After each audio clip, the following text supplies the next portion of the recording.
এবারের যে ভোট মূলত একটা চতুর্মুখী লড়াইয়ের ভোট, এখানে দাঁড়িয়ে এবারে দমদমের পরিস্থিতি কি রকম মনে হচ্ছে? না, এক তো চতুর্মুখী লড়াই, এটা একটা সংবাদ মাধ্যমের সৃষ্টি। চতুর্মুখী লড়াই না, লড়াই পশ্চিমবাংলায় দ্বিমুখী। তৃণমূল কংগ্রেস প্রধান দল, তার বিরুদ্ধে বামফ্রন্ট। কংগ্রেস এবং বিজেপির ভূমিকা খুবই গৌণ, এবং কংগ্রেস তার নিজের ওই ৬-৭টা সিটের বাইরে কোথাও ৫%, ৬%-এর বেশি ভোট পাবে না। আর বিজেপি ওই ৫% ভোট বেড়ে ৭% হতে পারে বড়।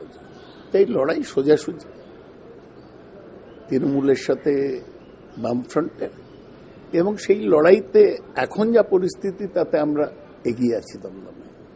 দমদম কেন্দ্র তার একটা দীর্ঘদিনের বাম ঐতিহ্য ছিল, যেটা কিছুদিন আগেই ভেঙে গিয়েছে। সেই জায়গায় দাঁড়িয়ে বামেদেরকে কতটা শক্ত প্রতিপক্ষ বলে মনে করছেন?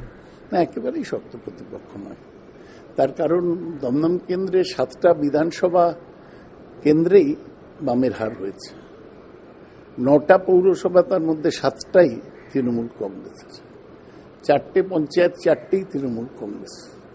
এলাকায় একটা গোটা 10 কলেজ আছে, একটা ছাত্র ইউনিয়নও বামদের নয়, সব তৃণমূল কংগ্রেস। তারপর ওদের প্রার্থী ডক্টর অসীম দাশগুপ্ত, তার সাথে তো সংগঠনের কোনো যোগ ছিল না। তিনি 24 বছর অর্থমন্ত্রী ছিলেন এবং একই কেন্দ্র খড়দা থেকে বিধায়ক ছিলেন। তিনি গত নির্বাচনে হেরে গিয়েছেন খড়দা থেকে 26,000 ভোটে।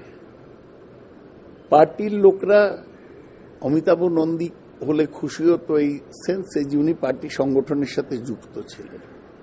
তাই আমি তো দেখছি না বামেরা খুব উৎসাহ নিয়ে কাজ করছে। দমদম কেন্দ্র, সেখানে দেখা যাচ্ছে যে একেবারে শহরের লাগোয়া, মানে মহানগরের লাগোয়া অঞ্চল, পাশাপাশি শহরতলির একটা বড় অংশ রয়েছে যেখানে শহরের পুরো আবেশটাই রয়েছে, পাশাপাশি গ্রামাঞ্চলও রয়েছে বেশ কিছুটা। এই সবটা মিলিয়ে মূলত কোন বিষয়গুলোকে খুব বেশি জোর দেবেন? না, দমদমে গ্রামাঞ্চল খুবই ছোট, মাত্র 4টে গ্রাম পঞ্চায়েত আছে দমদমে।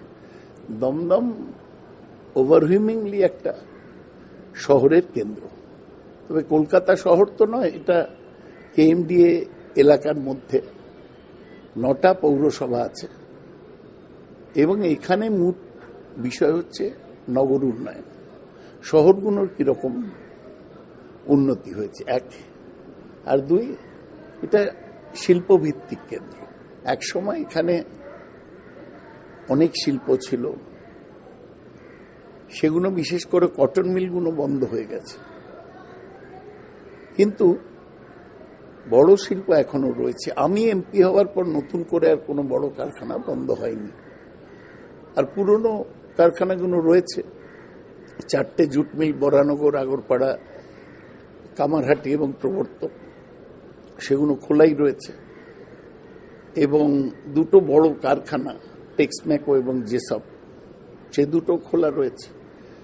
কয়েকটা কারখানা যেমন ইলেকট্রো স্টিল বা ট্র্যাক্টাস ইন্ডিয়া, তারা খুব ভালো করছে, খুব লাভ করছে। তাই শিল্প পরিস্থিতি সন্তোষজনক, শ্রমিক অশান্তি নেই। সুতরাং আমরা এটাই বলবো যে নগর উন্নয়ন আমাদের সময় যে বিপুলভাবে হয়েছে, তার সাথে শিল্পে যে শান্তি রয়েছে, এই জন্যই আমাদের তৃণমূল কংগ্রেসকে ভোট দেওয়া উচিত।